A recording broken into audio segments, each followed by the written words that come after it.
Итак, сегодня будем устранять скрип педали Volkswagen Polo. Нам нужен для этого шестигранник и солидол. Все. Берем вот эту херабру, короче, надо вытащить. Откручиваем ее. Она просто на 15-20 градусов проворачивается, чтобы с этой стороны вышло из пазов. Потом выталкиваете ее отверткой. Да, кстати, отвертка шипяная. Вытаскиваем.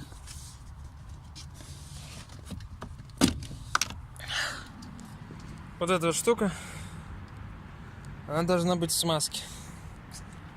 Потом вставляем ее в обратном порядке и также закручиваем. И педаль перестает скрипеть.